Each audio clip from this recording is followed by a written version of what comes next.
akakutana na wanafunzi kadha wa kadha huko. Hebu sema pamoja nami, alikutana na wanafunzi kadha wa kadha huko. Neno la Mungu linasema akawauliza, je, mlipokea Roho Mtakatifu mlipoamini? Wakajibu la, hata kusikia kwamba kuna Roho Mtakatifu hatukusikia. Akawauliza, basi mlibatizwa kwa ubatizo gani? Wakasema kwa ubatizo wa Yohana. Paulo akasema Yohana alibatiza kwa ubatizo wa toba, akiwaambia watu wamwamini yeye atakayekuja nyuma yake, yaani Yesu. Waliposikia haya, wakabatizwa kwa jina la Bwana Yesu. Na Paulo alipokwisha kuweka mikono yake juu yao, Roho Mtakatifu akaja juu yao, wakaanza kunena kwa lugha na kutabiri. Na jumla yao walipata wanaume 12. Mungu alibariki neno hili katika jina la Yesu. Mimi ninayo hoja kwanza ya idadi ya watu ambao Roho wa Mungu alikuja juu yao. Inawezekana wakawa walikuwa zaidi ya 12. Na inawezekana kwa sababu katika utamaduni wa Kiyahudi walipokuwa wanahesabu watu, hawakuwa wanahesabu wanawake na walikuwa hawahesabu watoto. Kwa hiyo kama hawa ni watu wazima na kama hawa walikuwa na familia au baadhi yao walikuwa na familia, inawezekana kusanyiko hili lilikuwa lina kati ya watu 20 mpaka 30 au hata zaidi. Sababu mara nyingi kwenye familia moja kunaweza kukawa na watoto 2, kukawa na watoto 3, watoto 5, hata watoto 10. Kwa hiyo kama watoto walikuwepo, na hatuambii ni wangapi walikuwa na familia, na kama wanawake walikuwepo, basi bila shaka jumla ya watu waliotembelewa na nguvu za Mungu siku ile walikuwa ni zaidi ya 12. Na unaweza ukajiuliza, pamoja na ushahidi huo wa kihistoria ya kwamba Wayahudi wanapohesabu watu hawahesabu wanawake na watoto, lakini pia kwa ushahidi wa kimaandiko na uona katika fungu hili la maandiko unasema akakutana na wanafunzi kadha wa kadha. Kama wanafunzi walikuwa 12 pekee, kulikuwa kuna haja gani ya kuanza na sentensi akakutana na wanafunzi kadha wa kadha? Maana kadha wa kadha maana yake ni wengi, lakini idadi ilihifadhiwa au idadi haikuwa na haja ya kutajwa.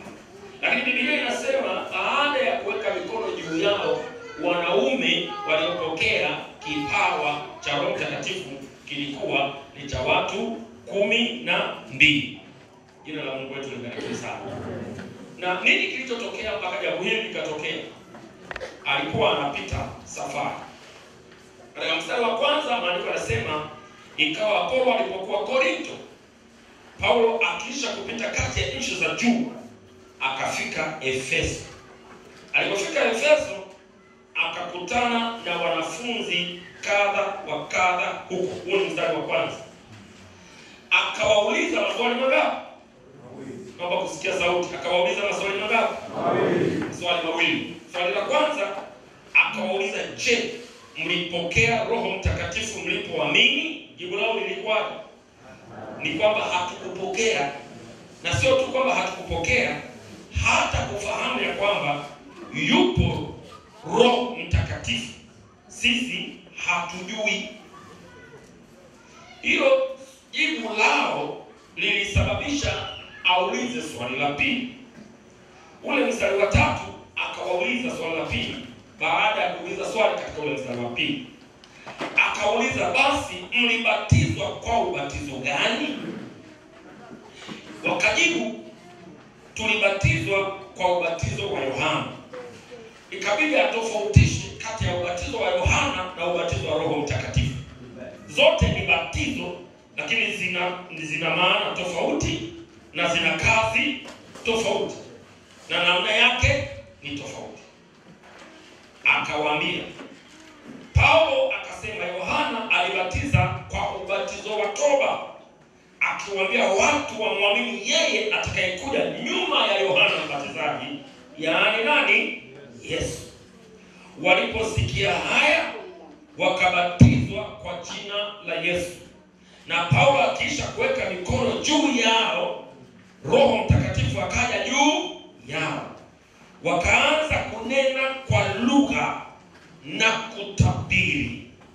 Na jumla yao walipata wanaume 12. Jina la Mungu wetu libarikiwe. Tunazungumza juu ya uamsho uliotokea katika kanisa lililokuwa katika eneo la Efeso. Na kwa nini nasema kanisa hili lilihitaji uamsho? Ni kwa sababu kanisa hili lilikuwa limedumaa. Na kulikuwepo sababu za kwa nini kanisa hili lilidumaa.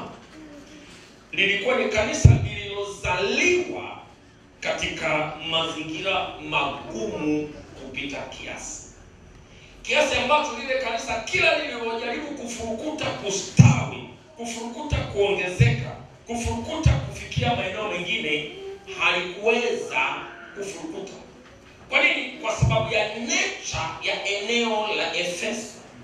Bwana Yesu asifiwe. Amen.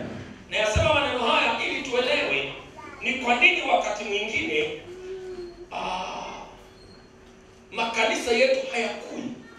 Makanisa yetu hayana matokeo. Makanisa yetu hayatikisi maeneo tunayotoka.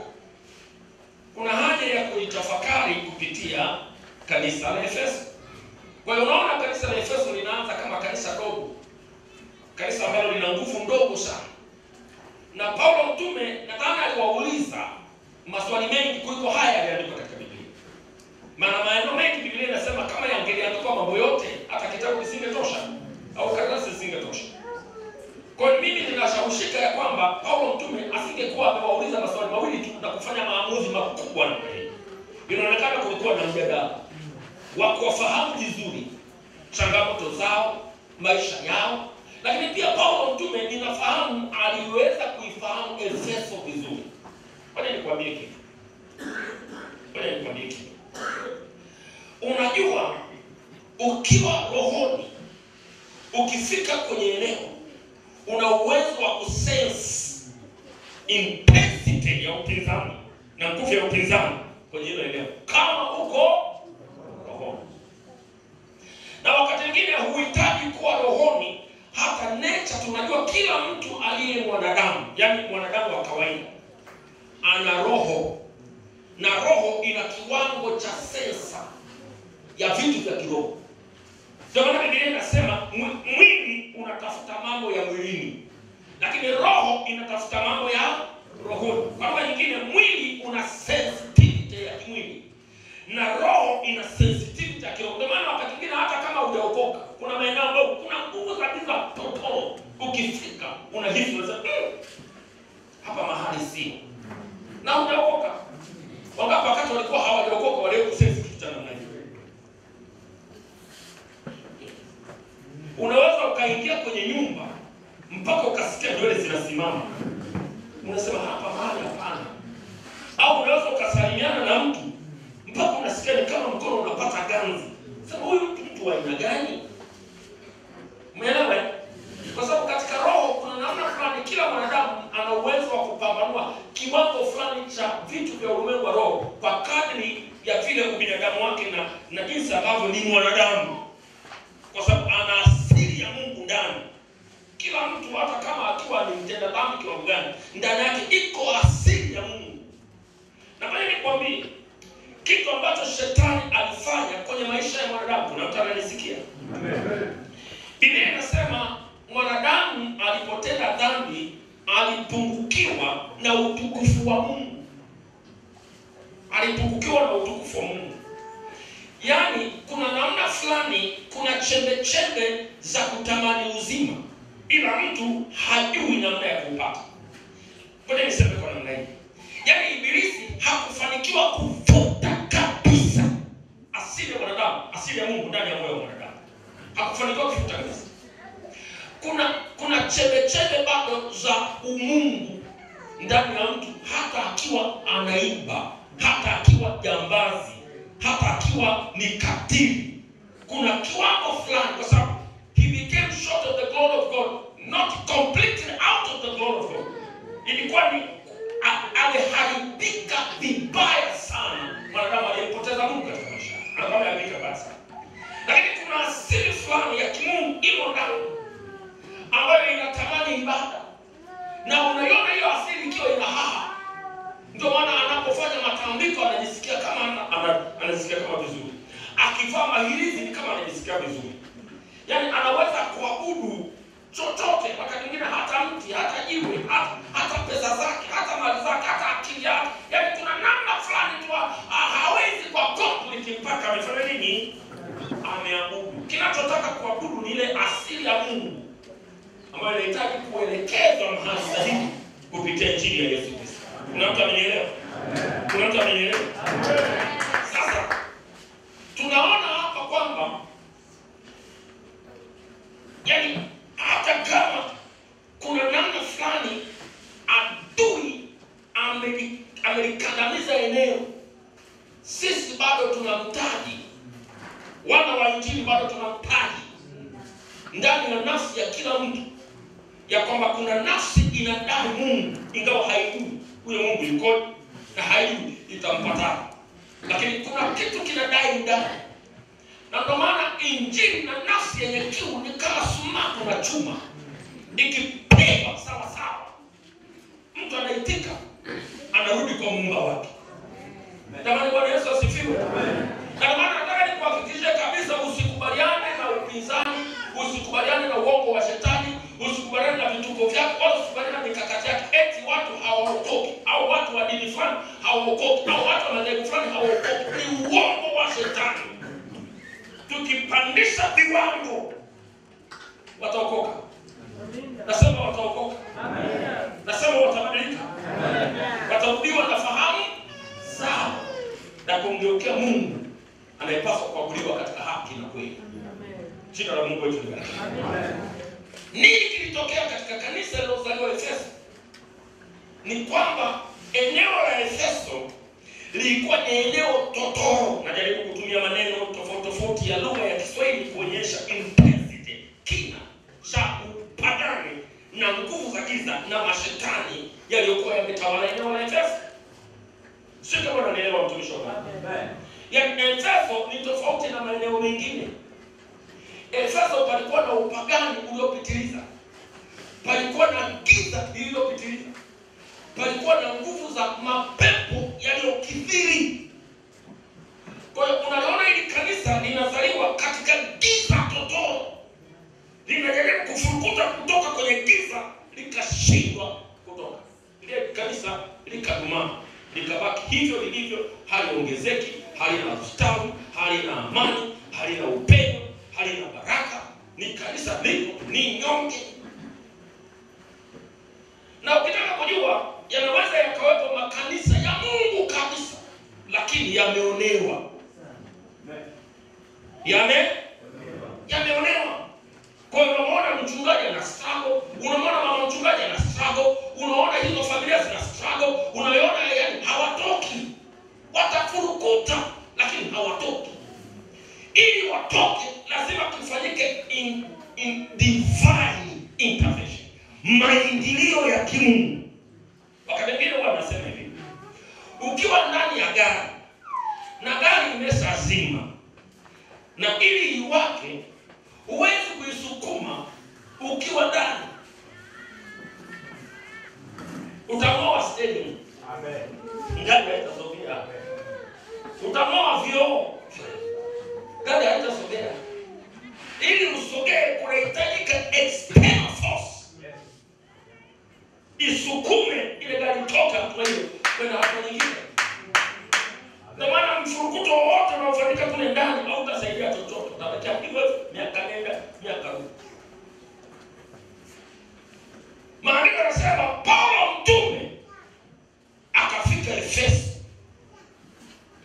Alipofika Efeso na alikuwa anapita njia, hakuwa na safari ya kuweka kituo Efeso, alikuwa anapita njia Efeso.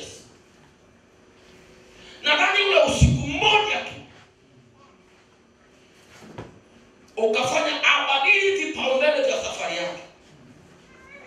Ninawezaje kumwacha huyu mtoto mchanga aliyezaliwa na amedumaa katika mazingira kama haya? Siwezi kuondoka. Ukisoma maandiko yanasema akaazimu moyoni kukaa nao kwa muda mfupi. Alipomaliza ule muda mfupi, ikaonekana shughuli ya kulishughulikia anga haikuwa inahitaji muda mfupi. Hii shughuli ya kulishughulikia anga na nguvu za anga zilizoliatamia kanisa na kulidumaza, hii inahitaji fight, sio ya kitoto. Akabadili muda wa kukaa kutoka miezi michache kwenda mpaka miaka mingapi? Mpaka miaka miwili. Akaweka kituo pale, akapiga kambi pale. Na sijui kama aliwahi kukaa mahali muda mrefu kama nilivyokaa Efeso. Katika safari kwa Paulo mtume, kama kuna mahali aliwahi kukaa muda mrefu kuliko mahali pengine popote, walimu wa chuo watanisaidia. Nadhani Efeso ndio mahali alikaa muda mrefu sana. Na kinini kilimweka pale muda mrefu? Ni aina ya upinzani, ni aina ya ngome ambayo Ibilisi amejikita pale. Ni kiwango cha nguvu ambacho shetani amewekeza Efeso. Sasa ukiwa hujui mji wa Efeso na nguvu za giza zilizokuwepo Efeso, unaweza usielewe sana. Lakini kwa nini kusimulie ngome za giza zilizokuwa Efeso zilikuwa ngome za aina gani? Unapenda kujua? Nisikilize. Katika maeneo ambayo TAG ilipata hasara kubwa wakati wa shida ya mpasuko wa TAG, kanda ya ziwa na kanda ya magharibi, nadhani iliongoza katika nchi nzima. Na nitakueleza sababu. Lakini ngoja nikuletee kwenye Efeso kwanza. Pale Efeso palikuwepo jiwe moja kubwa ambalo lilidondoka kutoka angani, mfano wa kimondo. Wale watu wa Mbeya wanafahamu kule Mbozi kuna jiwe lilitoka angani. Na lipo, mimi nimeenda pale, ni chuma kitu. Lakini huko juu lilikuwa ni jiwe la moto kabisa. Kadiri lilipokuwa linatoka kwenye anga, ni kipande cha nyota zile wanaita vimondo. Kikimebuka kule katika misuguano ya anga, kinakuja kama moto, kama kimondo kinashuka hivi. Kadiri kinapotoka huko mai kinasafiri, sijui ni miaka mingapi mpaka kufika duniani. Ni miaka mingapi kinasafiri? Yaani ni years, kiko angani kinasafiri, kinakuja duniani. Kikifika duniani kinakuwa kimeshapita katika aina mbalimbali za hewa. Kinapoa. Kinaweza kikadondoka kikiwa cha moto. Mimi nimefika kwenye kile kimondo cha Mbozi. Sasa hivi ndio kiko juu, lakini mwanzoni kilikuwa kilizama kwenye ardhi. Serikali ya muungano imeweka pale kituo cha makumbusho. Kituo cha makumbusho kiko pale. Na wanasayansi wanatoka duniani kwenda pale. Haviko vingi sana duniani. Viko vichache. Tanzania tunacho kimoja. Kiko Mbozi. Nimefika pale. Lakini kilikuwepo kingine Efeso. Kile kimondo kwa akili ya wakati ule, shetani akiwa anajua watu hawa hawajui chochote, hawajui sayansi, hawajui mambo yako huko juu. Hii ni fursa, ni pande upagani haujawahi kuwepo duniani. Kwa hiyo akapanda roho ya upagani. Kwa hiyo unaona Efeso, lile kimondo lile lilikuwa ni kama mwanamke mwenye matiti mwili mzima. Kwa sababu unajua kimondo kinapoa irregular bila utaratibu. Kwa hiyo kinatengeneza manundu mfano wa mtu. Na kilikuwa kina mfano kama mtu aliyeshika nini? Aliyeshika mtoto. Sinijiwe limekaa kati kibaya. Wao wakamuita yule mungu Ateni, au kwa lugha nyingine Diana. Wakatengeneza hekalu la mungu Ateni. Ikaanzishwa ibada ya kusujudu. Vikaanza kutengenezwa vihekalu vya mungu huyu Ateni au Efeso. Watu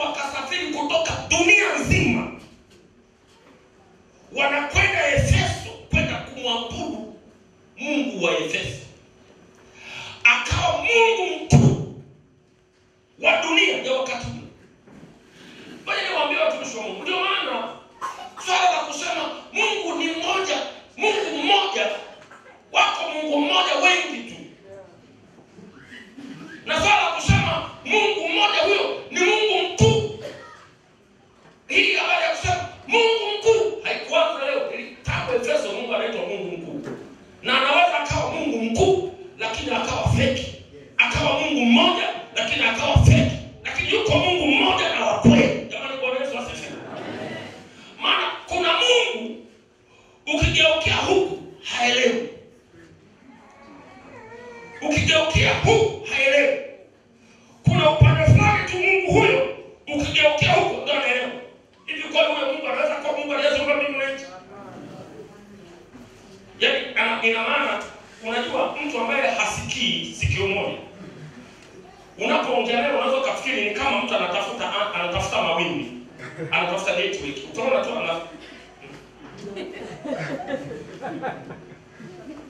Sasa huyo Mungu ambaye ili niongee anabidi atafute network. Jamani, huyo ni Mungu. Umeona? Huyo ni Mungu aendelee. Sasa wale walifundishana Atemi ndio Mungu mkuu. Na ndio maana siku ile wakati Paulo alipoipiga Efeso na Injili, walitoka barabarani wakirusha mavumbi, wakipiga kelele, Atemi wa Efeso ndiye Mungu, Atemi wa Efeso ni Mungu mmoja, Atemi wa Efeso ni Mungu mkuu. Yuko mwanaume mmoja alitikisa Efeso. Jina la Mungu wetu libarikiwe. Amen. Jina la Mungu wetu libarikiwe. Amen. Hili kanisa hili lilikuwa kanisa nyonge, lilikuwa kanisa la kuonewa, lilikuwa kanisa halikui, lilikuwa kanisa lizai wachungaji, lilikuwa kanisa halitume wa missionari, lilikuwa kanisa lina kipato duni, lilikuwa kanisa lilokata tamaa, lilikuwa kanisa halina viongozi. Hili kanisa lilipotembelewa na nguvu za Roho Mtakatifu. Biblia yangu inasema Asia yote ilihubiriwa na Injili iliyotoka Efeso. Asia yote. Wataalamu wengine wa theolojia wanatuambia hivi, unaposoma zile nyaraka za Ufunuo kule zote zile 7, wale wote walitoka Efeso, walipigwa kwenye huduma iliyotoka wapi? Iliyotoka Efeso. Ninapotaka kuzungumza juu ya makanisa yenye impact katika Biblia, yako kama matano ama makanisa ya mfano. La kwanza, kanisa la Yerusalemu. Ndio lilikuwa kanisa la kimisheni la kwanza, ambalo lilichelewa sana kuelewa utume wake. Likagoma kutoka mpaka lilipopata kipigo ndio likatoka. Na tatizo lao, walipewa wajibu wa kutendea kazi Matendo 1:8. Matendo 1:8 inasema mtapokea nguvu akisha kuachilia juu yenu Roho Mtakatifu. Lakini wao hawakuitendea kazi hiyo nguvu iliyokuja juu yao. Wakaidhibiti, wakaicontain, wakaizuia. Inasema Injili hii itakuwa ni Yerusalemu, Yudea, Samaria, hata mwisho ya nchi. Na ukiangalia ile Matendo 1:8 utaona inasema Yerusalemu na Yudea na Samaria na. Kuna kiungo pale kinachosema na mara nyingi wahubiri wa Injili huwa hawakihubiri hicho kiungo cha na. Wanahubiri dunamis, wanahubiri martyrs.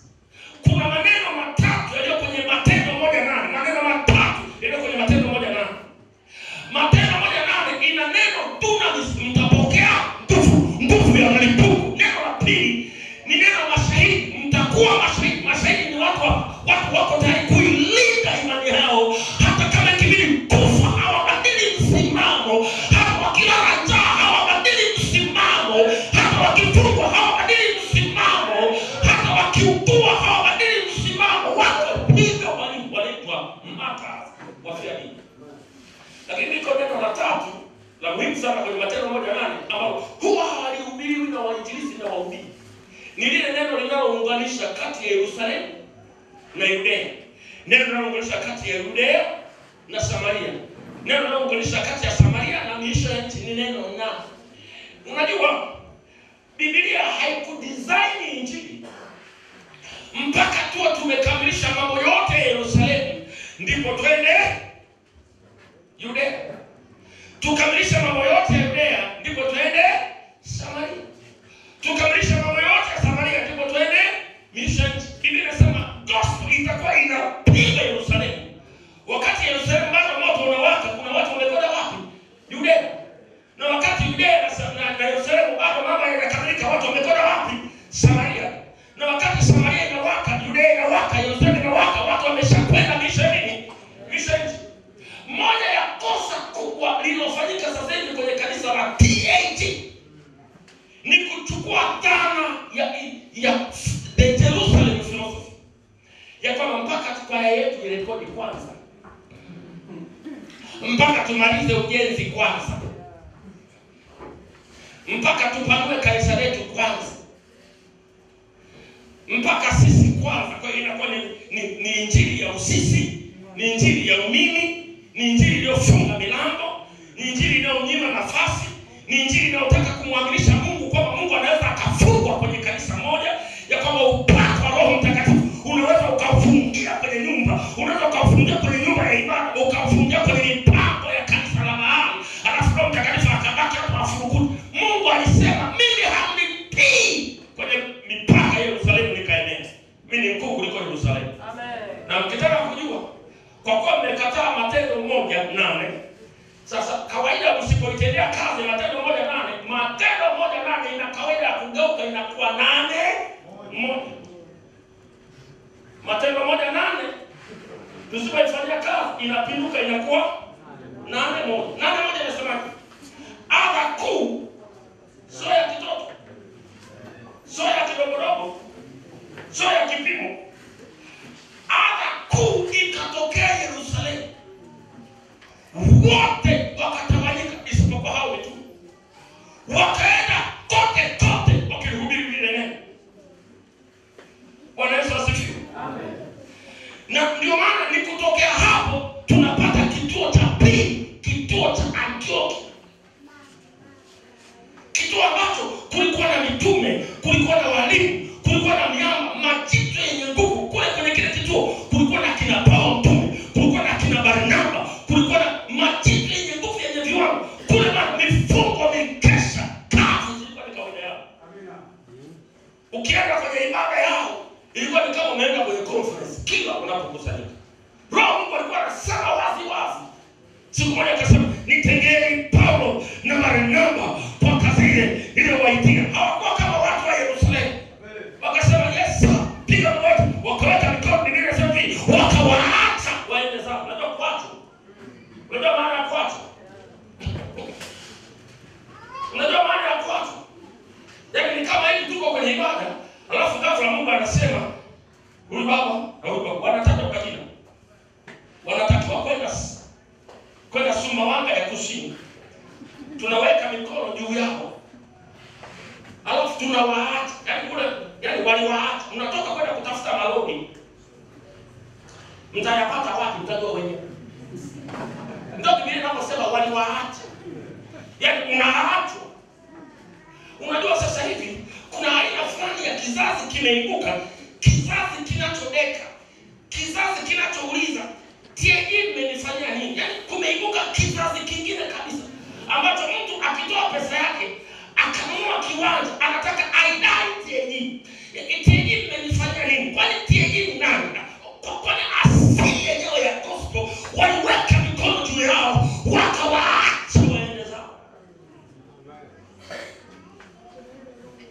Wachungaji, andaeni watu ambao mkiwaacha wanaenda kuleta matokeo. Jamani, Bwana Yesu asifiwe. Amen. Viongozi, tengenezeni watu walio na uwezo wa kuinua macho yao wakamtazama nani? Wakamtazama Mungu. Na Mungu akasimama nao, wakapindua mataifa, wakapindua maeneo. Jamani, Bwana Yesu asifiwe. Amen. Tengenezeni washirika ambao mkiwaacha wanaenda kufanya maajabu. Mashine mbili zikateremka Samaria. yuko dogo mmoja alitangulia Samaria. Halafu dogo alikuwa shemasi. Hajawahi kuwa mzee wa kanisa. Hajawahi kuwa kiongozi wa idara. Hajawahi kufanya mkutano wa hadhara. Lakini amekula, ameshiba. Alipotereka Samaria, Samaria ilijua kuna mtu ametokea Tabora ya Kusini. Ili pima Efeso, viwete wanatembea, vipofu wanaona, viziwi wanasikia, mapepo yanateremka, mji umetaharuki. Dogo mmoja hana maiki, hana speaker, hana yenda naye, mtu mmoja shemasi aliyotoka Tabora ya Kusini. Yaani unajua alitikisa mpaka maaskofu wakapata taarifa. Kuna dogo kashuka Samaria. Watu wameokoka. Amebakiza jambo hili moja la kuombea Roho Mtakatifu. Wewe uone kazi ambayo Yohana na Petro wanaacha ratiba zao. Wewe angalia mashine zenyewe. Yohana, Petro. Sio kina Mathayo. Yohana. Unataka kama umjui Yohana, unaweza ukamchukulia kwa. Yaani huyu ndio mtu alikuwa analala kifuani mwa Yesu. Watu wengine wote wasikuelewa. Akishaondoka Yesu anaanzisha semina ya ufafanuzi. Yesu alikuwa na maana gani? Yaani huyu ndio alitakiwa kwenda kuangalia hiyo kazi ya dogo. Amen. Acha mchezo. Bwana Yesu asifiwe. Maana ilipigwa fire mpaka waganga wa kienyeji wakazarau uganga wao. Wakasema hii hapa haina mfano. Alikuwa kuna mtu mmoja anaitwa Simon Mchao. Huyo jamaa alikuwa anaitwa Mungu kwa sababu ya ishara ya miujiza ya uongo alifanya. Aliheshimika sana, lakini alipoziona ishara zilizofanywa na mashine kutoka Yerusalemu, akasema ninajifanya mganga na mganga. Jamani, Bwana Yesu asifiwe. Kanisa la pili ni kanisa la Antiokia. Na kanisa hili ndio lililozaa makanisa yote unayoyafahamu ambayo unaona yana sehemu kubwa ya Galilaya. Nikawa ninajiuliza, hivi Paulo na Barnaba wangekataa siku ile, wakaogopa kwenda, wakaogopa kwa sababu hawana nauli, wakaogopa kwa sababu hawana uzoefu wa kufanya kazi ya misheni, wakaogopa kwa sababu za kibinadamu, hivi ni nini wangelikuwa wanazuia? Unajua, ndani ya kutii kwao kulikuwa na waraka wa Paulo mtume kwa Warumi. Ndani ya kutii kwao kulikuwa na waraka wa Paulo mtume kwa Wakorintho. Yaani kulikuwa na nyaraka 13 ndani ya kusema tunaenda. Kwa hiyo wangelikataa, maana nusu ya agano jipya lilikuwa katika kutokutii kwao. Sasa tunaposema Mungu amekutuma, amekupanda mahali, unaweza kuona pagumu leo, unaweza kuona hapatimiki leo, unaweza kuona hapaongezeki leo, unaweza kuona hapana matokeo leo, lakini kama hali Mungu amekuita, kama hali Mungu amekuita, kama hali Mungu amekuita, kama hali Mungu amekuweka, fanya kazi ambayo Mungu amekutuma. Jina la Mungu wetu libarikiwe. Tusikimbie vituo, tusikimbie wajibu, kwa sababu Mungu anataka matokeo. Na Tabora lazima ifungwe. Na Tabora lazima ifungwe. Nasema Tabora lazima ifungwe. Tabora lazima iokoke. Nasema Tabora lazima iokoke. Tabora lazima ibadilike. Nasema Tabora lazima ibadilike. Nasema Tabora lazima iokoke. Sio kwa sababu wanataka wao, kwa sababu sisi tunataka. Tunaukataa unyonge. Tunaukataa unyonge. Tunaukataa unyonge. Tunaukataa unyonge. Tunaukataa unyonge.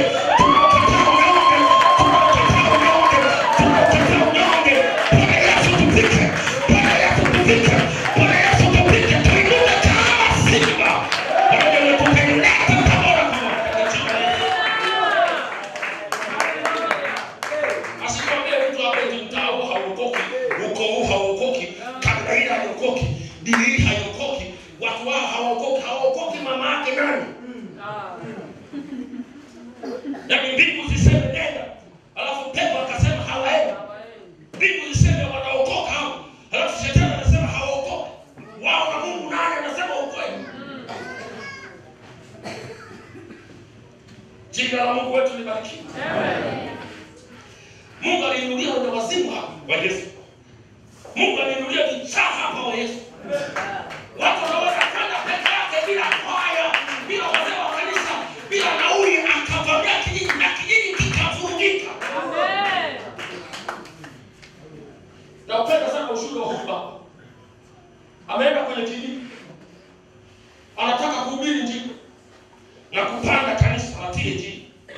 wakamkatalia.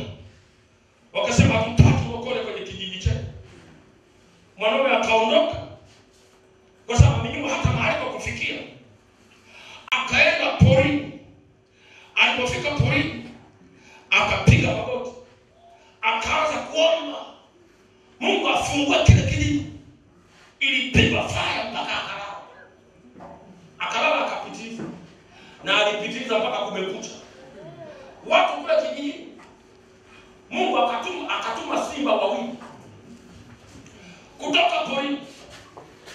Kutoka na ile hasira ya mtu wa Mungu, simba wawili waliotumwa na Bwana wakaenda kijijini.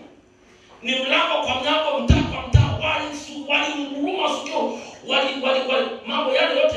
Na unajua vijijini hatunaga hivi vyoo vya kisasa, vyoo vya ndani, unajua hawapendani kufanya mambo ndani. Ukitaka kujisaidia inabidi utoke wapi? Hawakutoka nje. Kwa ule mzigo mkubwa na mzigo mdogo wote huko ndani. Kaza simba wamevuka. Sizungumza habari nilisoma kwenye gazeti, nazungumza habari ya mtu ninayemfahamu. Amen. Jamani, Bwana Yesu asifiwe. Amen. Asubuhi kulipokucha, walisubiri mpaka kupambazuke kabisa wawe na uhakika simba hawapo kijijini. Wakapiga mbiu ya mgambo ule ukelele ule. Ya kwamba kuna balaa, kuna balaa, kuna balaa. Watu wakatoka kila pande. Unataka kumuuliza tena mtu kuna balaa? Tumelisikia sisi usiku hatukulala.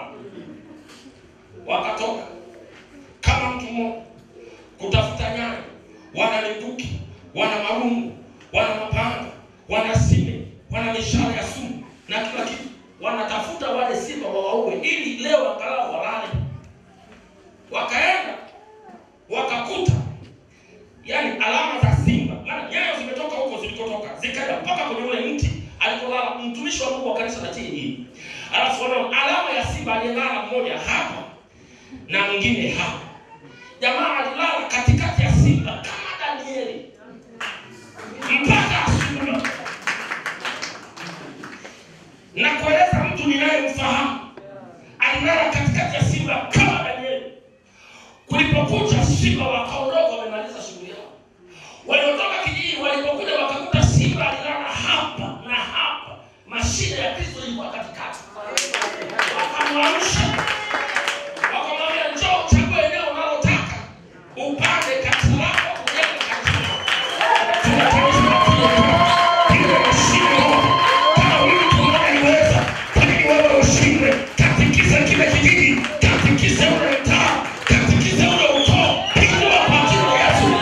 Watu kwa Yesu, Bwana Yesu asifiwe. Miaka 13 watu waamsho.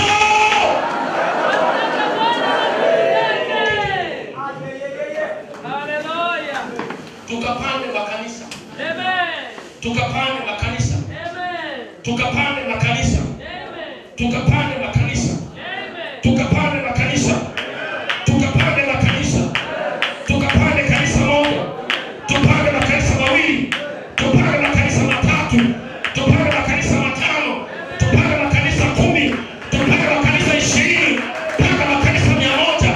Ukisimama na mimi umekuwa mtu mzima, una miaka 70. Wanapokuuliza umefanya nini? Unasema nimepanga makanisa 800. Wakati wa ujana wangu nina wachungaji 800 waliotoka kwenye mfuko wangu huu. Wanatikisa vijiji, wanatikisa majiji, wengine wako mpaka Ulaya. Watoto bila zao wenyewe. Bwana Yesu asifiwe. Ndipo sasa unaliona kanisa la Efeso. Kanisa la tatu ni kanisa la Efeso. Ni kwa nini nalipenda sana kanisa la Efeso labda kuliko makanisa ya Yerusalemu na kanisa la Antiokia? Moja ya siri ambayo mimi nalipenda sana kanisa la Efeso ni kanisa la Beto. Ni kanisa la nini? Ni kanisa la vita.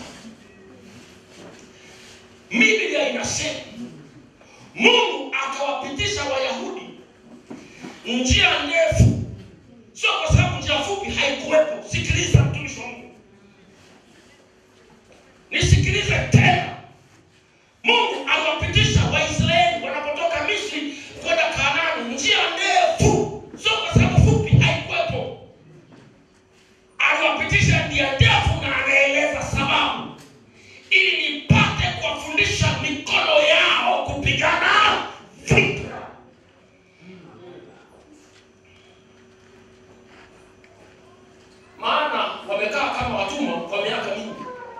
hawajui kupigana vita.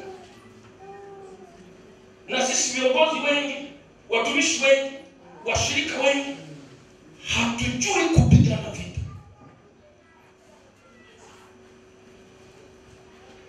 Na wakati mwingine ni aina ya malezi tuliolelewa, na aina ya makuzi ya kiroho tuliolelewa, na wakati mwingine aina ya makanisa tuliotokea hayakutuandaa kwa watu wa vita, kwa watu wa beto. Na kwa sababu hatukuandalia kwa watu wa beto, tunapokutana na vita vya kiroho maishani tunalalamika, tunakata tamaa, tunarudi nyuma. Nimejifunza somo hili kwa maumivu. Mungu alipokuwa ananifundisha kwa mtu wa vita. Nilikuwa na kanisa halikuwa. Nilikuwa na kanisa haliongezeki. Nilikuwa na kanisa halina ishara na maajabu. Nilikuwa na kanisa halina madirisha. Nikafikiri Mungu ana watu wa anawatumia na ana watu wa hawatumii. Nikakubaliana na matokeo. Nikaanza kupoteza washirika. Wewe fikiria eneo lenyewe zangu, alafu unapoteza washirika. Iliniuma sana. Nikaamua kujichimbia. Nikaamua kumtafuta Mungu. Nikaamua kufunga. Nilianza mwenyewe. Maombi ya asubuhi au alfajiri nilianza mwenyewe. Saa 10 niko kanisani. Nasema Mungu uliyeniita, Mungu uliyeninyang'anya chaki nikifundisha, Mungu uliyenitoa kwenye kazi ya kutumia akili ya darasani, sasa nahitaji kutumia akili ya rohoni. Mungu uliyenitoa kwa watu wangu na ndugu zangu kaleta huku genini, ninaathirika huku, hakuna kitu kinatokea. Naomba unitokee. Naomba unitokee. Naomba unitokee Mungu. Nataka kuona nguvu zako. Nataka kuona mamlaka yako. Nataka kuona utukufu wako. Na Mungu ni Mungu anajibu maombi. Nataka niwaambie watoto wa Mungu, Mungu anajibu maombi. Amen. Mungu anajibu maombi. Amen. Mungu akanitokea. Mungu akanifunika. Mungu akaanza kutembea. Mungu akaanza kuponya. Mungu akaanza kuokoa. Mungu akaanza kuonyesha ishara. Mungu alinitumia kwa namna ya ajabu sana. Nikajua kumbe Mungu hana upendeleo. Mungu hana watu maalum. Ukimtafuta kwa bidii anaonekana. Na nitia moyo kanisa la Tabora, mtafuteni Bwana mahali anapatikana. Mtafuteni Mungu mahali anapatikana. Bwana Yesu asifiwe. Bwana Yesu asifiwe. Natamani kuona makanisa ya mamia Tabora. Natamani kuona makanisa ya maelfu Tabora. Natamani kuona makanisa ya makumi elfu Tabora. Natamani kuona watu wanapanda magari kutoka Mwanza wanakuja Tabora. Wanapanda magari kutoka Dar es Salaam wanakuja Tabora. Wanatoka Kigoma wanakuja Tabora. Wanapanda ndege kutoka Kenya wanakuja Tabora. Kwa sababu Mungu ametokea Tabora. Mungu anaonekana Tabora. Mungu anafanya maajabu Tabora. Mungu anaipigwa Tabora. Bwana Yesu asifiwe. Naomba kusikia inawezekana. Amen. Ukiwa huna upako, hata hela utakuwa huna. Ukiwa unalialia huna hela, tatizo sio hela, tatizo huna upako. Huwezi kuwa na mafuta ukawa huna hela. Una njaa kwa sababu huna hela, huna upako. Nakwambia, mimi nilipokuwa nimekaa tu, najililia tu, najiombolezea tu, naomba msaada, nilikuwa na shida sana. Lakini nilipotoka machimbo, nilipotoka kwenye viwango, nilipotoka kumtafuta Mungu, nilipotoka kwenye magoti, hakuna kitu kilishindikana. Maandiko yanasema yote yawezekana kwake anayeamini. Bwana Yesu asifiwe. Nilitaka hivi nikawa hivi. Nilitamani hivi nikawa hivi. Kuna wengine Mungu alisema nao. Alisema mchungaji Mao, una mkutano wa siku karibia 50 na watu wanatoka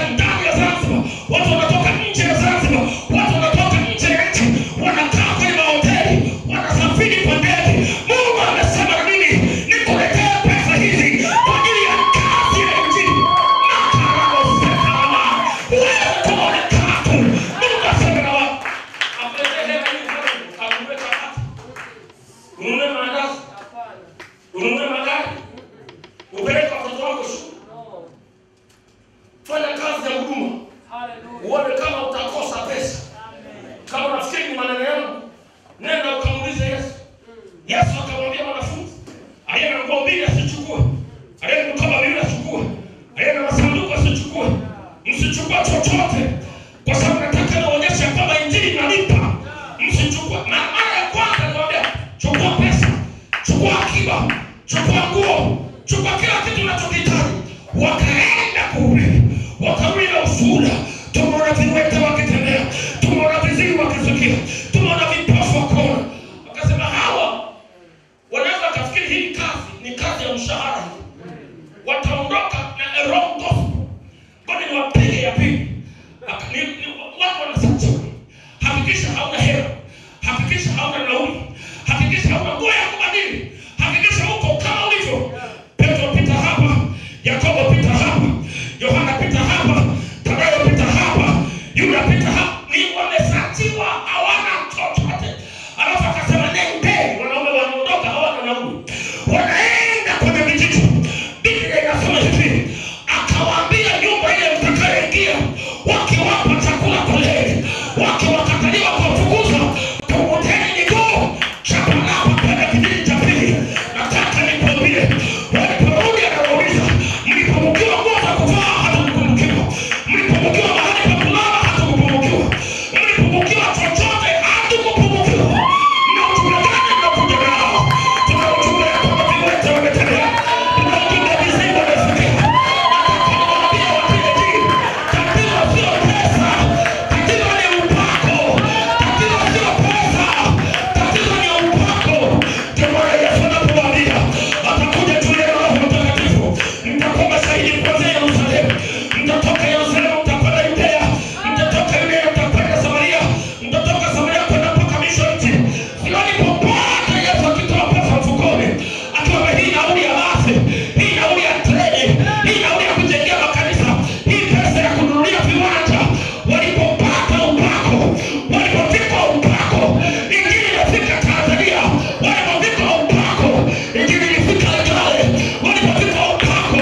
Injili ilifika Ilindi. Walipofika upako. Injili ilifika Iringa. Walipofika upako. Injili ilifika Tabora. Walipofika upako. Injili ilifika Kenya. Tumefika upako. Injili itakwenda mpaka Zambia. Itakwenda mpaka misho yetu.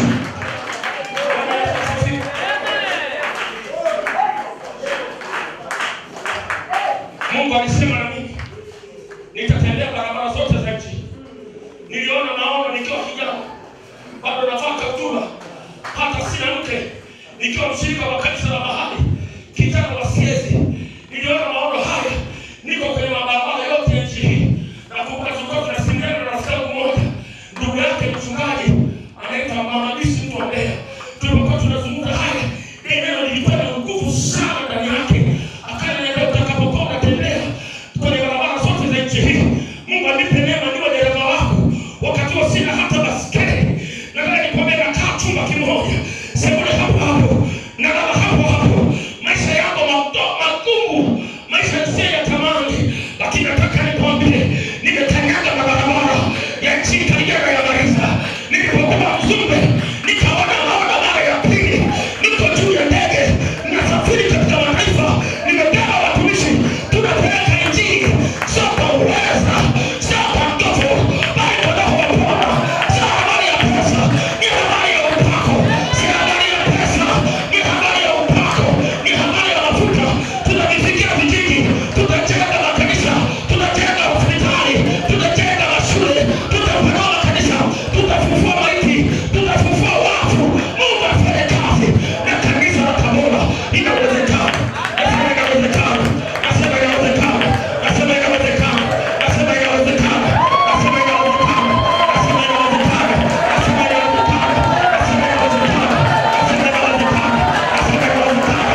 kwa sina hela za kutosha, hiyo sio problem.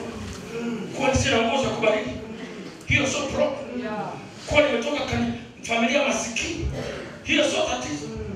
Kama sina historia ya Injili, hiyo sio tatizo. Kama Tanzania hawanijui, hiyo sio tatizo. Kama mimi ni mtoto wa mwisho kwenye familia, hiyo sio tatizo. Kama afya yangu mgogoro, hiyo sio tatizo. Mimi najua jambo moja, yuko mwanaume mmoja akiingia ndani yangu sitakuwa kama nilivyo.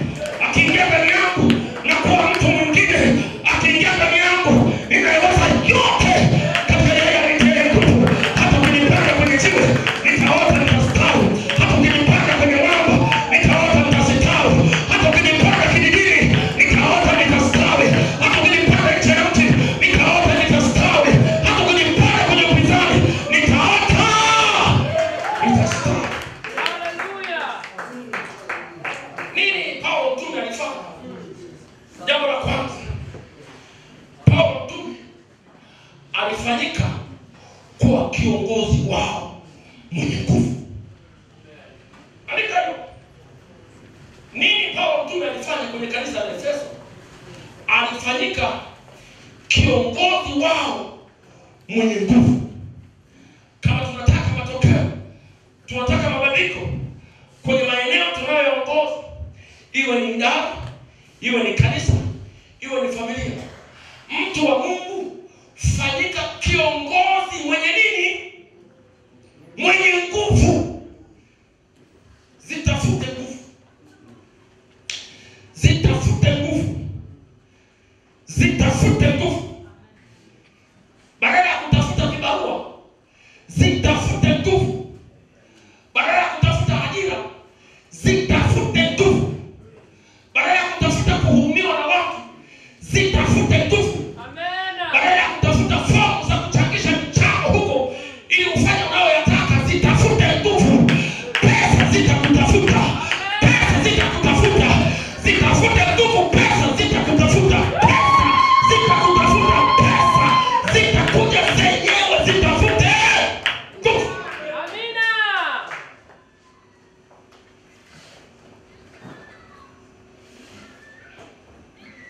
Siku ile watoto wangu wakafukuzwa ada ya shule. Wakamwambia mwalimu, sisi huwa hatufukuzwa. Akaambia mtafukuzwa tu kwa sababu baba yenu hajalipa ada. Watoto wangu wakamjibu, baba yetu hawezi kushindwa kulipa ada. Ikabidi warudi wakajadili. Kuna watoto wamegoma kufukuzwa shule. Wanasema baba yao hawezi kushindwa kulipa ada. Wakafukuzwa watoto wote, wakabaki wa kwangu kwa sababu ya msimamo wao. Umeki kisirani cha kukataa matokeo, yasio yenyewe. Kama alivyo baba,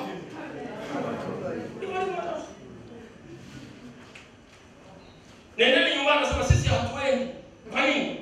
Baba yetu hawezi kushindwa kulipa ada. Sisi sio kazi yetu kulipa ada, mwambie yeye. Na nilikuwa nimeenda safari sipatikani kabisa. Wakasema mwacheni, kuna kitu watoto hao wanacho, tusikiharibu. Ilikuwa shule ya misheni ya Kikatoliki. Wakasema watoto hao wana mbegu nzuri, tusiharibu imani yao. Wamesema hivi, baba yao hawezi kushindwa kulipa ada. Amen. Niliporudi nikawapelekea ada yote. Mzee wangu wa kanisa alipata kozi kwenda masomo, akaenda kusoma chuo kikuu, kozi ya miaka mitatu. Na kwa sababu hiyo uwezo wake wa kuhudumia familia, kwa kuwa alikuwa anasoma, ulipungua sana. Yale mafuta yanayotembea kwa mchungaji, yale ule upako unaotembea kwenye nyumba ya mchungaji, ule upako unaotembea madhabahuni,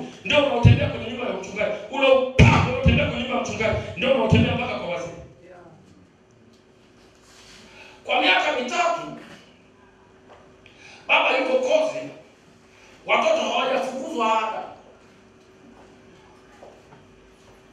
Walikuwa na sio mmoja. Maana ungekuwa mmoja inakuwa ni kama bahati mbaya, ukisoma majina unaruka jina. Kwa miaka 3 wanasoma masomo. Mzee wangu wa kanisa wanasoma majina ambao hawajalipa. Na majina ya watoto yapo lakini hawayaoni. Baba amemaliza miaka 3 kozi yake ya sheria na amefanya law school. Anakwenda shuleni kuambia mimi kwa miaka 3 sijalipa ada ya watoto wangu. Na sasa nimekuja nilipe. Wanaenda kwenye karatasi. Wanaona watoto hawadai. Alilipa nani mpaka sasa sijui.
wazee.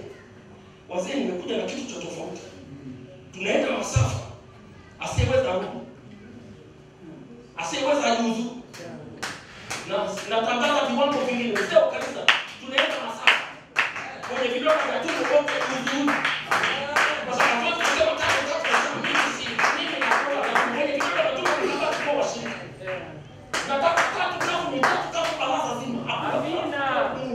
Mpaka tunazikata tatu. Tukipiga tano tunapiga tano. Hakuna cha kusema daktari alisema hakusema. Wewe ambaye una kesi ya daktari kaa kama kwanza. Atakapokupona Mungu utarudi kwenye baraza. Bwana Yesu asifiwe. Amen. Ukichagua wazee chagua mashine za soka. Ukichagua mashine chagua mashine za soka. Ukichagua walimu wa sana chagua mashine za soka. Ukichagua wanakwaya chagua mashine za soka. Bwana Yesu asifiwe. Amen. Tupatie ya praise and worship kwa dini tunaondoka tutarudi weekend tunaenda katikati ya msitu.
Kuna watu hapo wanajaza nafasi, wameziba nafasi za watu wengine.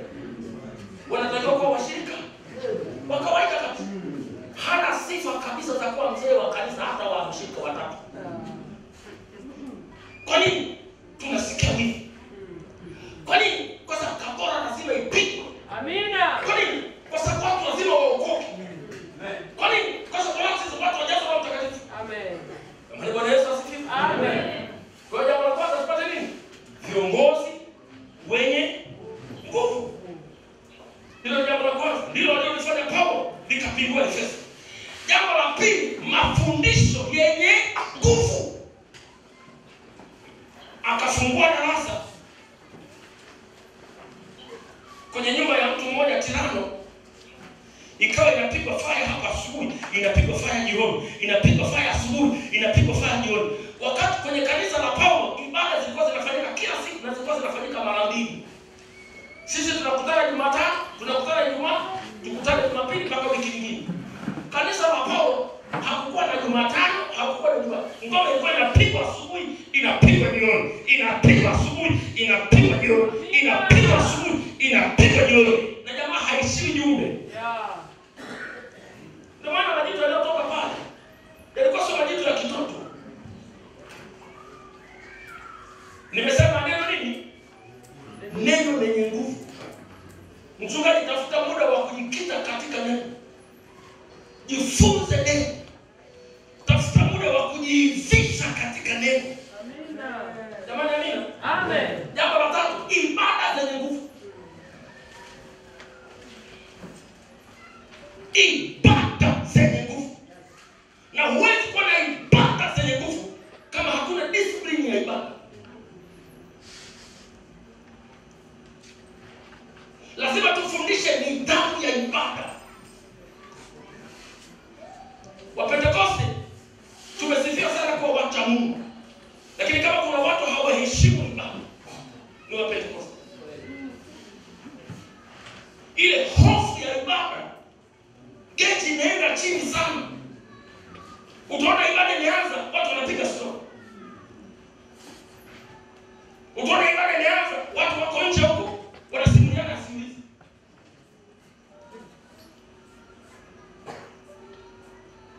Lazima turudishe discipline ya ibada. Amina. Mchungaji, ibada yako watu waiheshimu. Mtu asicheze ibada yako. Iheshimishe ibada yako na nyumba ya ibada iheshimishe mchungaji. Amina. Ndio watoto wao wanaangalia uso wa mama anamaanisha. Wanaangalia uso wa baba anamaanisha.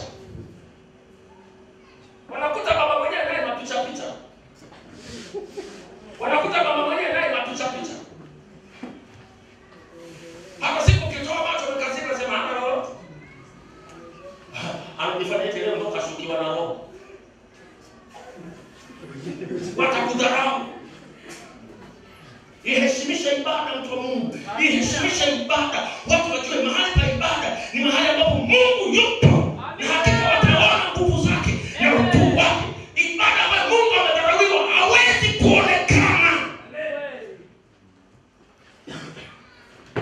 Nimesema jambo la tatu nini? Ibada yenye nguvu. Ibada yenye nguvu. Jambo la tatu, ibada yenye nguvu. Bwana Yesu asifiwe. Amen.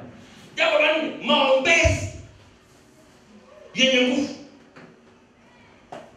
Maana anasema kwa mikono ya mitume zikafanyika ishara, yakafanyika maajabu ya kila namna na ya kupita kawaida. Maombezi yenye nguvu. Tumewachia mitume na manabii kufanya maombezi. Wakati hili kanisa la ishara tangu linazaliwa. Kama unaona kila unachokifanya hakina mafuta, kama utafute Mungu wa mafuta, yupo anasubiri watu wapate. Watu wanapaswa wapate majibu ya mateso yao madhabahuni. Isikieni watu wa Mungu. Amina. Wasipoyapata madhabahuni, watajaribiwa kwenda kuyapata mahali pengine. Na mchungaji ukifanya mchezo utatorokwa mpaka na mkeo.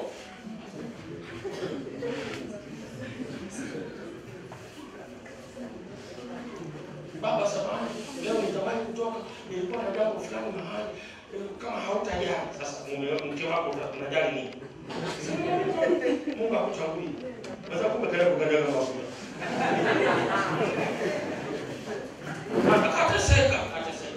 Kateseka. Baba niombe. Wewe kaza kumhubiria tu. Huo ni mwiba wako. Mwiba wangu ndio ni Bwana akushirikiani kwa nini? Watu wapate majibu madhabahuni. Amina. Isiwepo jambo lisiwezekana. Amina Bwana. Jamani amina. Amina. Nimesema namba moja nini? Viongozi wenye nguvu. Namba mbili nini? Mafundisho yenye nguvu. Namba tatu nini? Ibada yenye nguvu. Namba nne nini? Maombezi yenye nguvu. Namba tano, ombea watu kujao na Roho Mtakatifu. Amina. In fact hili ndio lilikuwa linatakiwa liwe la kwanza. Maombezi ya ujazo wa Roho Mtakatifu. Unajua kuna individual anointing na kuna kitu kinaitwa corporate anointing. Yaani kuna upako wa mahali na kuna upako wa mtu. Yaani kuna atmosphere ya upako ya aina ya watu wanaokusanyika hapa. Lakini kuna upako wa mtu. Bwana Yesu asifiwe. Amen. Na vyote vinahitajiana. Amen. Tunahitaji mafuta yaliyoko juu ya mtu mmoja na tunahitaji mafuta yaliyoko juu yetu sisi wote kama timu ya watu wanaomcha Mungu. Corporate anointing na individual anointing. Maana anasema mtu mmoja atafukuza watu 1000.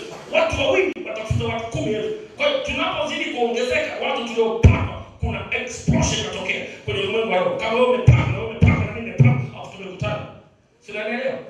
Wanaelewa ninachoongea? Amina. Bwana Yesu asifiwe. Amina. Kwa hiyo akiwepo mtu mmoja katika watu 100 hajajazwa Roho Mtakatifu anatupunguza nguvu. Ni kweli.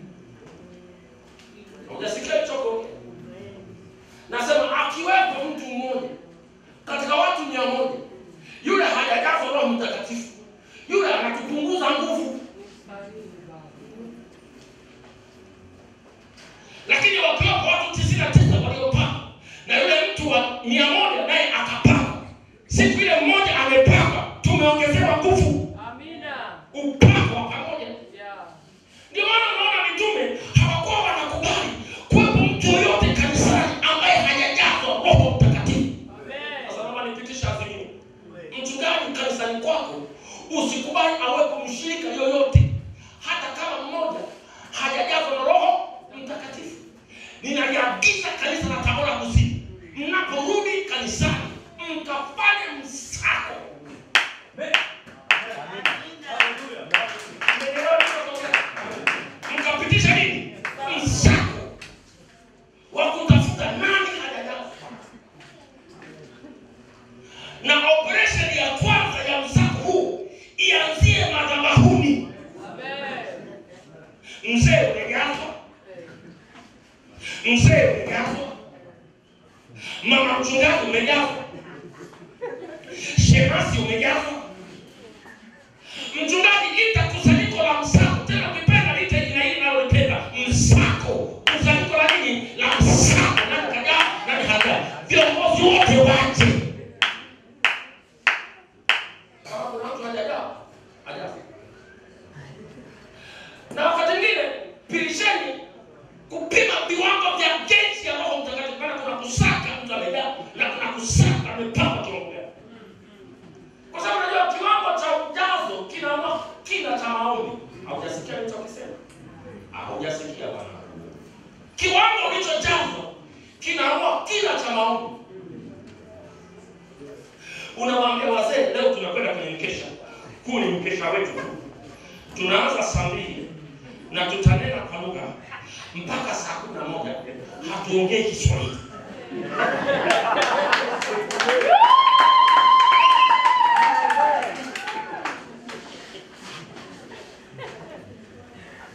Maana unajua maisha ni kama tenki na unajaza mafuta. Kuna wengine wana robo, kuna wengine wana robo tatu, kuna wengine wana full tank. Wala unaona kibaba ni baada ya masaa 2 tu unakuta amekaa anahema, anapata maji ya kuoga. Maandiko yanasema kujizoeza nguvu za mwili kwa faa, lakini kidogo kujizoeza utawa, kujizoeza viwango, kujizoeza upako, kujizoeza nguvu za Mungu kwa faa sana.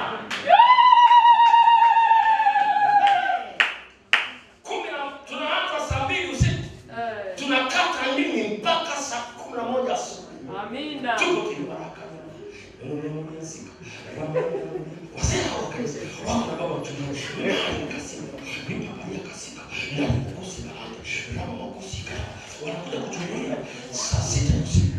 Wanakuja kwa kwanza hadi fika kwenye chorus. Mimi ni kama kasika, tabu ya ndugu, Mungu kusika taba, ni mwana kwa.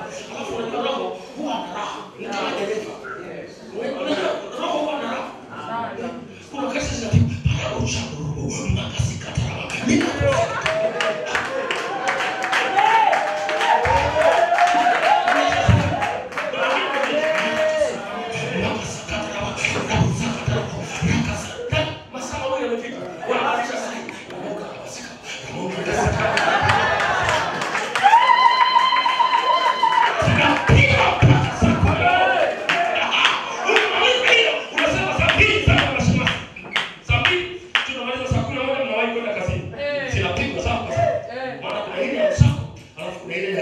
kuna maombi ya msako, alafu kuna maombi ya keti. Kuna maombi ya msako, alafu kuna maombi ya keti.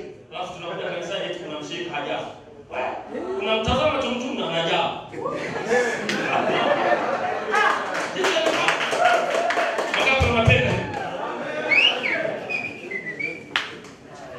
Hii inaitwa conference bwana. Amina. Hii inaitwa nini? Conference. Na mangapi ya tumejifunza?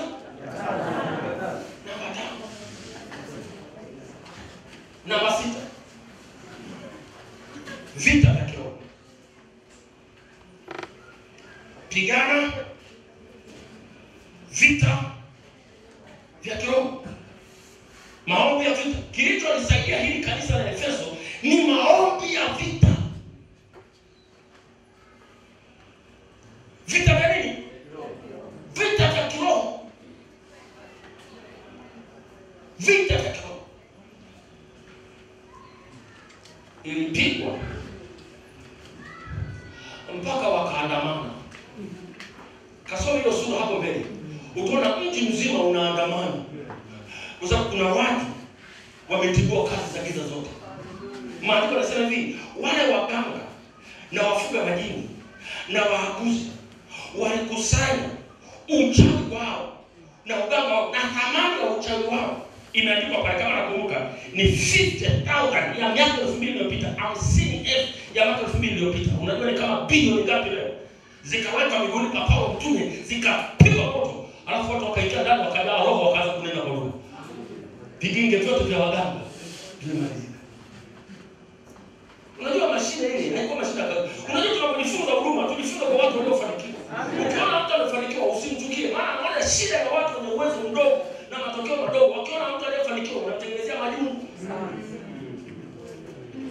Wewe unaka kanisa ukifika hivi umefika mwisho. Ukifika hivi umekanisa.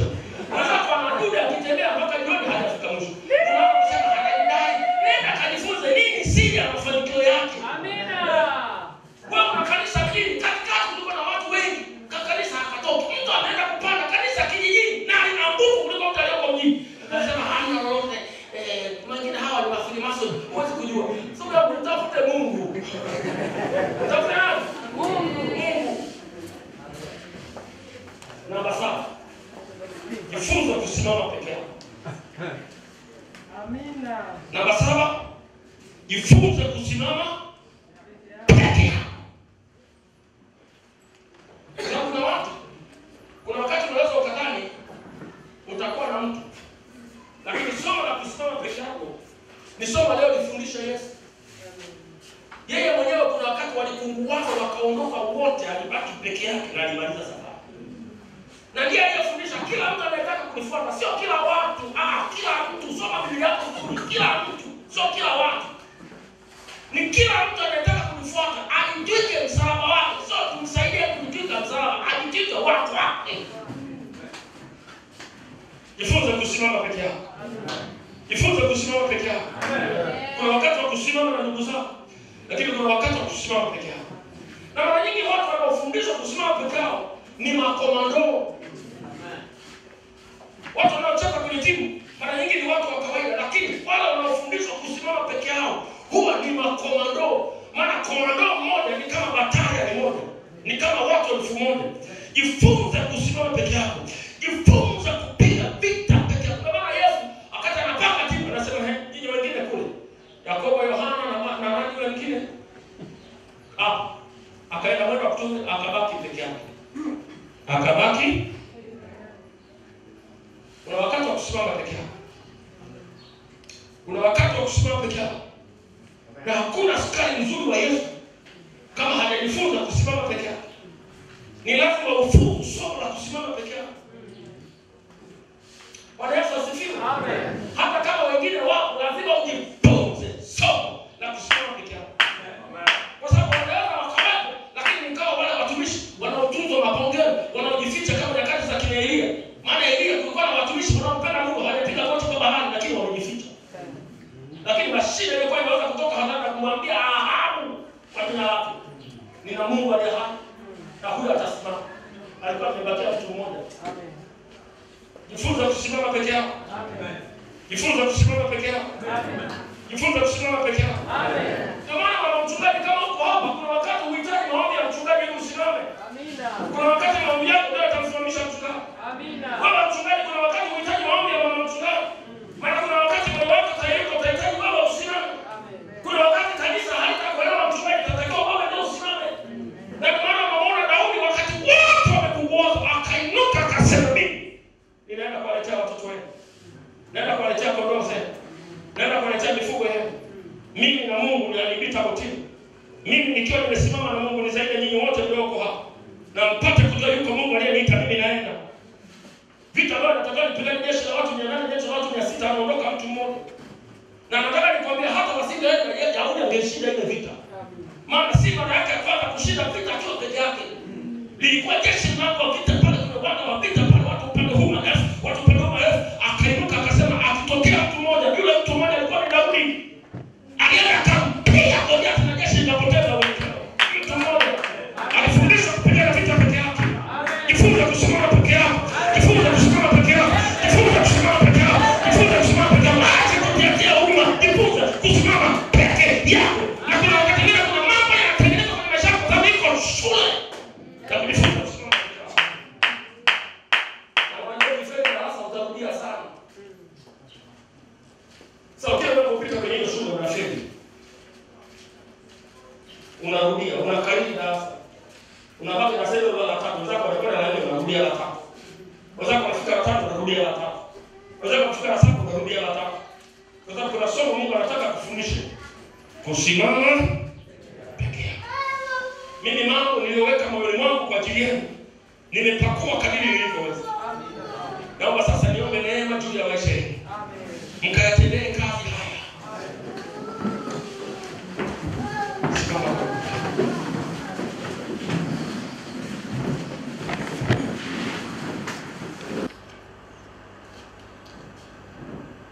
Tukiwa tumetulia katika uwepo wa Roho Mtakatifu, inawezekana Roho wa Mungu ana neno kwa ajili yetu. Kama unasikia ndani fukuto Mungu anataka kusema kitu na kusanyiko hili, nikupe nafasi kwa sababu tunafunga kongamano sasa.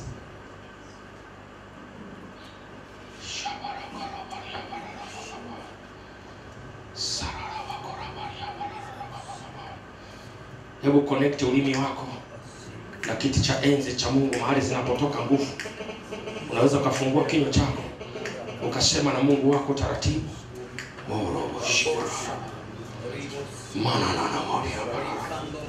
Connect hiyo socket ya umeme wa mbinguni. Sekere bakura.